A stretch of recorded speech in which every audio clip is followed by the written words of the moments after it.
Bihar SSC 10+2 में 150 प्रश्न पूछे जाने हैं, जिसमें कि 75 प्रश्न मैथ और रीजनिंग के पूछे जाएंगे, यानी कि आधा जो वेटेज होगा मैथ और रीजनिंग का होगा। इसके बाद आप देखें तो बिहार दरोगा के मेंस में भी 20 से 25 प्रश्न मैथ और रीजनिंग के डाल दिए जाते हैं, जो कि मेरिट डिसाइडर होता है। तो कहीं ना कहीं मैथ और रीजनिंग का आप इम्पोर्टेंस समझ सकते हैं, जहाँ की मैथ और रीजनिंग के अलावा अगर जीके जीएस की बात करें तो वहाँ पर अनिश्चित काफ़ी ज़्यादा होती है। प्रश्न कितने बनेंगे नहीं बनेंगे ये कोई नहीं जानता, लेकिन मैथ और रीजनिंग पर अगर आपकी अच्छी कमांड है तो फिर आप इसमें पूरे के पूरे स्कोर कर सकते हैं।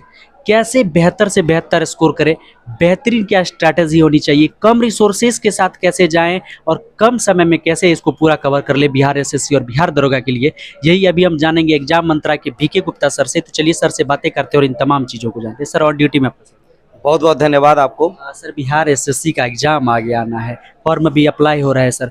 इसमें कहीं ना कहीं देखिए तो सर बहुत बड़ा कंपटीशन होगा, लाखों छात्र अप्लाई करेंगे और 150 प्रश्न जो पूछे जाने उसमें सर आधा जो प्रश्नों का जो वेटेज है उसमें सर मैथ और रीजनिंग का है। इसके बाद सर बिहार दरोगा में भी किस प्रकार से मेंस में मेरिट डिसाइडर होता है मैथ और रीजनिंग।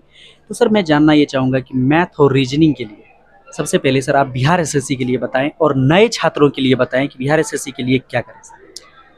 देखिए, बिहार एसएससी के जितने भी नए छात्र हैं जो अभी परीक्षा की तैयारी करना स्टार्ट किए हुए हैं, आप लोग सबसे पहले तो प्रीवियस ईयर अच्छे से एक बार देख लीजिए कि प्रीवियस ईयर में कौन सा चैप्टर से क्या क्या पूछा हुआ है। मैं चैप्टर भी बाद में सजेस्ट कर देता हूं।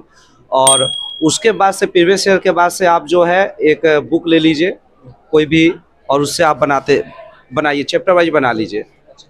सर प्रीवियस ईयर क्वेश्चन को सबसे पहले आप प्रीवियस ईयर को सबसे पहले आप अच्छे से कर लीजिए। आप मैथ भी कर लीजिए और रीजनिंग भी कर लीजिए। मैथ के लिए प्रीवियस ईयर बिहार एसएससी की बहुत ज़्यादा परीक्षाएं हुई नहीं, 2017 में जो हुई थी वो बिहार एसएससी 10+2, तो उसके बाद ये दूसरा है। तो कहीं ना कहीं सर अगर देखें तो सिर्फ बिहार एसएससी की प्रीवियस ईयर को देखें या फिर एसएससी की जो सेंट्रल वाली वैकेंसी है उसकी जीडी सबके लिए भी देखें। देखिए, सही मायने में देखा जाए तो जो 2017 में परीक्षा हुआ था उसका लेवल कुछ अलग था। अभी जो परीक्षा होने वाला है कहीं ना कहीं पहले के रिस्पेक्ट में थोड़ा सा हार्ड होगा।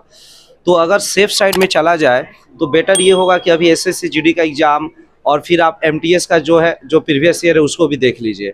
वो अगर आप कर लीजिएगा तो बेहतर होगा, क्वेश्चन छूटने का चांस नहीं रहेगा। एमटीएस और जीडी दोनों, एमटीएस और जीडी। और इसमें सिलेबस जो चैप्टर बिहार एसएससी का है ना, बिहार एसएससी के सिलेबस में केवल उसी को देखना है। जैसे मेंसुरेशन जीडी में होगा, अलजेब्रा होगा, तो उसको नहीं देखेंगे, उसको छोड़ देंगे। मैं चाहूँगा कि आप जो भी इम्पोर्टेंट चैप्टर हैं वो थोड़ा सा देखिए, सबसे पहले तो आप लोग अगर बिहार एसएससी के लिए देखा जाए तो अर्थमेटिक में परसेंटेज आप अच्छे से कर लीजिए। परसेंटेज के बाद से आप रेशियो कर लीजिए, रेशियो एंड प्रोपोर्शन। उसके बाद एलसीएम कर लीजिए। एलसीएम एसएफ से क्वेश्चन हम देखे हैं 2 या 3 क्वेश्चन हर प्रीवियस ईयर में पूछा गया, इस साल भी पूछेगा। इसके अलावा time work, pipe system, work and wages, ये तीनों चैप्टर ऐसा है कि तीनों एक टाइप का है। कहने के लिए 3 चैप्टर है, क्वेश्चन भी बहुत ज़्यादा पूछता है, लेकिन आप आसानी से कोई एक चैप्टर कमांड करेंगे तो तीनों कमांड हो जाएगा। तो इसको कर लीजिए। इसके अलावा थोड़ा सा आप देख सकते हैं, एवरेज देख लीजिए। और 2 चैप्टर काफ़ी इंपॉर्टेंट बिहार के सभी एग्जाम में, वो दरोगा में भी इंपॉर्टेंट हो जाता है। उसका नाम है प्रोबेबिलिटी और परमुटेशन कॉम्बिनेशन। इस दोनों चैप्टर को भी देख लीजिएगा। ज़्यादा लंबा नहीं देखना है, बेसिक काइंड ऑफ थिंग मतलब देख लेना आपको, बहुत ज़्यादा लंबा नहीं। सर प्रीवियस ईयर करने के बाद अगर कोई स्टूडेंट चाहे कि हम इसके कॉन्सेप्ट को भी थोड़ा सा लेना चाह रहे हैं, बहुत अच्छे से चाह रहे हैं कि हम इस लेवल के एग्जाम तक के मैथ और रीजनिंग को सही से कर जाए, तो मैथ के लिए मैं सर जानना चाहूँगा, क्योंकि इसमें सर बहुत सारे नए छात्र हैं क्योंकि जो कि 12वीं करके आए हैं, तो उसके लिए सर कोई स्टैंडर्ड बुक सर आप सजेस्ट करना चाहिए। देखिए, जो छात्र बिगिनर हैं उनके लिए हम बोलेंगे कि आप जो है आर.एस. अग्रवाल का बुक सफिशिएंट है। आर.एस. अग्रवाल सफिशिएंट, बिल्कुल आर.एस. अग्रवाल सफिशिएंट है, उसको आप देख लीजिए। और उसका थोड़ा सा बेसिक और नंबर सिस्टम भी आप देख लीजिएगा, क्योंकि नंबर सिस्टम से भी क्वेश्चन एकदम तय है कि आएगा।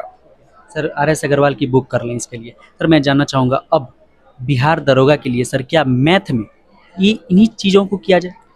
बिल्कुल, देखिए बिहार दरोगा, बिहार का कोई भी एग्जाम है, खासकर बिहार दरोगा, बिहार एसएससी इंटर लेवल या अभी बिहार एसएससी सीजीएल का भी वैकेंसी आने वाला है, तो तीनों के लिए सिलेबस ऑलमोस्ट सेम है।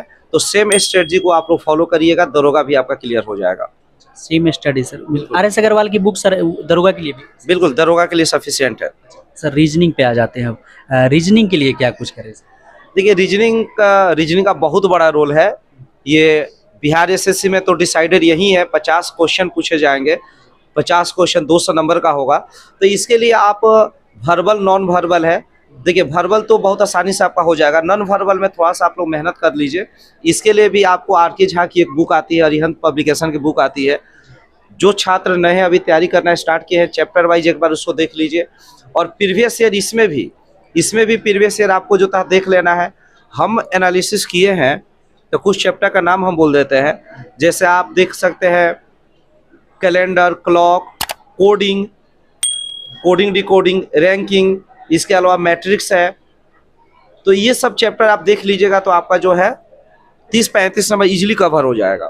और इसके अलावा थोड़ा सा जैसे नॉन वर्बल है तो उसको भी अगर आप कर लीजिएगा तो आपका नंबर उसमें भी आ जाएगा। इतना चीज़ अगर करें तो सर रीजनिंग के लिए टेंशन खत्म हो। रीजनिंग के लिए बिल्कुल टेंशन खत्म।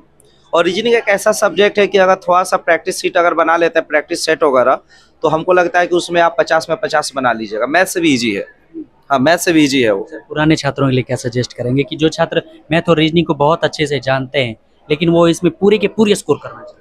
देखिए पुराने छात्र को हम बोलेंगे, आप लोग कहीं ना कहीं पढ़ाई कर ही चुके होंगे, एक बार पढ़ लिए होंगे, तो उनके लिए प्रैक्टिस सेट जो है मैक्सिमम आप लगाइए पर डे, 1 या 2 भी हो सके, 3 हो सके तो लगाइए।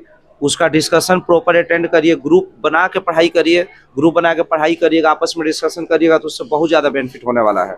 Mainly practice set. हाँ हाँ, बहुत धन्यवाद सर। बहुत बहुत धन्यवाद। देखिए अभी हमारे साथ बीके गुप्ता सर थे जिन्होंने बताया कि किस प्रकार से बिहार एसएससी और बिहार दरोगा के लिए मैथ और रीजनिंग पर पूरी तरह से कमांड किया जाए। सर ने बताया कि प्रीवियस ईयर क्वेश्चन का कितना बड़ा रोल रहने वाला है। इसके बाद सर ने बताया कि अगर कोई कंसेप्ट सही करना चाहे तो कौन से स्टैंडर्ड बुक को फॉलो कर सकते हैं। मैथ के लिए सर ने बुक सजेस्ट किया, रीजनिंग के लिए सर ने बुक सजेस्ट किया, और बाकी क्या कुछ होना चाहिए सर ने एवरी टॉपिक पर आपको पूरी तरह से क्रिस्टल क्लियर करने की कोशिश करी। आई होप कि ये सेशन आपको पसंद आया होगा। मिलेंगे आपसे एक और हेल्पफुल सेशन में। जय हिंद।